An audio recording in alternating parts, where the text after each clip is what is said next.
बिस्मिल्लाहिर्रहमानिर्रहीम। अस्सलाम वालेकुम नाज़रीन, आप यूट्यूब चैनल देख रहे हैं। मैं इमरान खान हूं। अलीमा खानम ने एक बड़ा ऐलान कर दिया। उन्होंने कहा जी कल हम अडियाला जेल के बाहर से नहीं उठेंगे।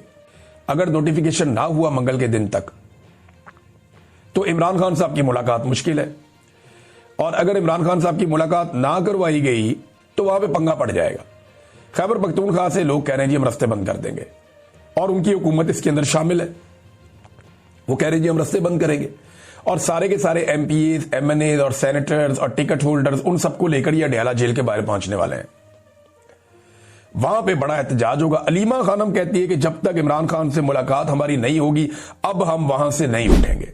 तो उन्होंने कहा गोली चलानी है गोली चलाओ, आंसू गैस चलानी है आंसू गैस चलाओ, हम वहां से नहीं जाएंगे, हम अडियाला के बाहर आकर बैठ जाएंगे, ये अलीमा खानम ने कहा। अब एक और नाज़रीन डेवलपमेंट हुई, वो ये कि रावलपिंडी की जो दहशतगर्दी की अदालत है उसने ये हुक्म जारी किया कि निमल यूनिवर्सिटी और शौकत खानम अस्पताल के जो अकाउंट्स हैं उन्हें खोल दिया जाए, यानी जो अकाउंट्स बंद किए गए उन्हें खोला जाए। अदालत में यह बताया गया कि अलीमा खान के जो जाती अकाउंट्स हैं वो अकाउंट्स तो बंद रहेंगे, लेकिन जो बाकी अकाउंट्स हैं वो खोल दिए जाएंगे। और बंद वो इसलिए हो गए थे कि अलीमा खानम का आईडी कार्ड उनके साथ मुंसलिक था। आप पाकिस्तान की वजारत दाखिला के निजाम का अंदाजा कर लें, आप अंदाजा कर लें आप क्या हालात हैं कि एक खातून के अकाउंट बंद करने थे पकड़ के, वो शौकत खानम के भी बंद कर दिए, निमल के भी बंद कर दिए। ये आइडेंटिफाई नहीं कर सके, क्लासिफाई नहीं कर सके कि ये अकाउंट अलग है वो अलग है। एक यूनिवर्सिटी के और एक अस्पताल के जहां पे लोगों का मुफ्त इलाज हो रहा है उसके भी अकाउंट इन्होंने बंद कर दिए। तो मरीजों के साथ इन्होंने ज्यादती की। बहरहाल ये अकाउंट अब खुल गए हैं, ये अच्छी बात है। नाज़रीन एक बड़ा इंकशाफ है जो रियासत अली आजाद साहब ने किया है। रियासत अली आजाद साहब आप सब जानते हैं एक साबिक सदर हैं, और इनका ताल्लुक है इस्लामाबाद हाई कोर्ट बार से। वो ये कहते हैं वफाकी आईनी अदालत इसलिए बनाई गई है कि एक सियासी जमात पाकिस्तान तहरीके इंसाफ पर पाबंदी लगाई जाएगी और रेफरेंस यहां भेजा जाएगा। यानी उन्होंने बताया उनको ये बात पता चली है और ये बड़ी खौफनाक बात है। वो ये कहते हैं पाकिस्तान तहरीके इंसाफ पर बतौर जमात पाबंदी लगाई जाएगी और फिर रेफरेंस भेजा जाएगा वफाकी आईनी अदालत में, क्योंकि अब यहां पे रेफरेंस आना है। सुप्रीम कोर्ट ऑफ पाकिस्तान की तो आईनी हैसियत खत्म हो गई है, तो वफाकी आईनी अदालत में तो अपने बंदे बिठाए हुए हैं। एस्टेब्लिशमेंट उन्हें जो कहेगी या जो फैसला लिखकर देगी वो सुना देंगे जज। अब वो ये कहते हैं कि वो जो पाकिस्तान तहरीके इंसाफ पर पाबंदी लगाने का फैसला है वो भिजवाया जाएगा वफाकी आईनी अदालत को, और ये अदालत उस फैसले के ऊपर टप्पा लगा देगी, और उसके बाद खैबर पख्तूनख्वा में गवर्नर राज लगा दिया जाएगा, और ये वफाकी आईनी अदालत उस पर भी ठप्पा लगा देगी। यानी जब गवर्नर राज लगेगा तो ये कहेंगे ठीक है जी लगा रहना दो, जरूरत है तो नजरिया जरूरत के तहत जनाब अब ये गवर्नर राज भी चलेगा। ये वो कह रहे हैं रियासत अली आजाद साहब। अब उनका ये कहना कि मैं वार्निंग दे रहा हूं ये कर दिया जाएगा, और उनके पास ये इतला है, और ये अगर इतला उनकी ठीक है तो ये बड़ी खौफनाक इतला है कि जनाब पहले पीटीए पे पाबंदी लगाओ, वफाकी आईनी अदालत से उस पर ठप्पा लगवा लो, पाबंदी पक्की हो गई। उसके बाद खैबर पख्तूनख्वा में गवर्नर राज लगाओ, वफाकी आईनी अदालत में मामला ले जाओ, वो उसके ऊपर भी ठप्पा लगा देंगे, वो भी पक्का हो गया। लेकिन गवर्नर राज अगर इन्होंने लगा दिया ना तो ये अपने ताबूत में एक और कील ठोंक लेंगे, क्योंकि खैबर पख्तूनख्वा में गवर्नर राज लगा के ये सुहेल अफरीदी को वो ताकत दे देंगे जो उसको वो इस्तेमाल फिर कर लेगा या वो कर सकेगा। वजह यह है कि जो मोमेंटम अभी स्लो बन रहा है गवर्नर राज लगने की सूरत में वो बिजली की रफ्तार से बनेगा।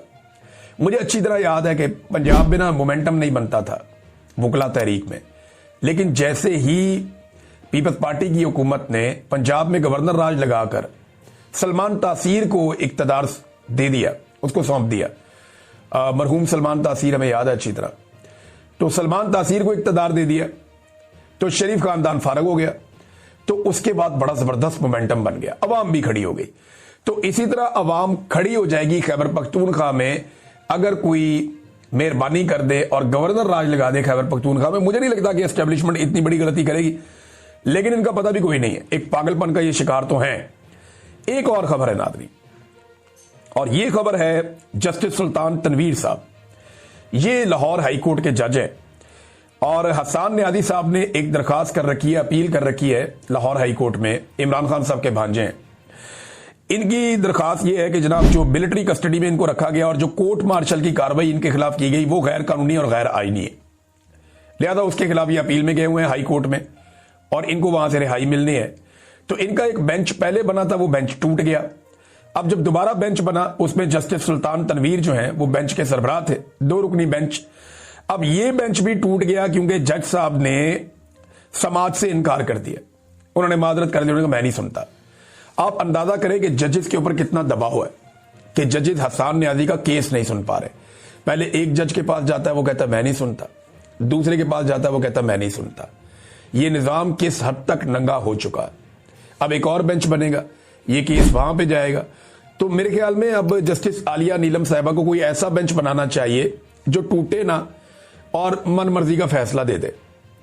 यानी जजेस की गैरत भी गवारा नहीं कर रही कि यार इनके साथ हम और कितनी ज्यादती करें इस खानदान के साथ।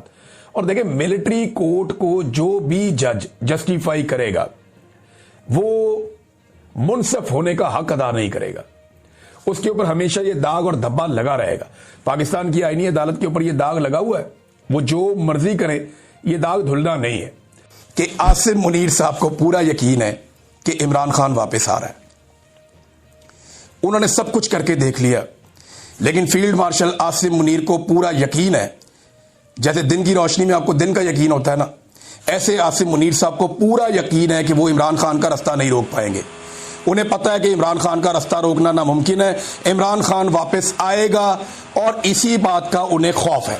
यानी आसिम मुनीर साहब को इस बात का खौफ है कि अगर इमरान खान वापस आएगा तो मेरे साथ क्या होगा, या अगर अवामी हुकूमत आ गई तो मेरे साथ क्या होगा।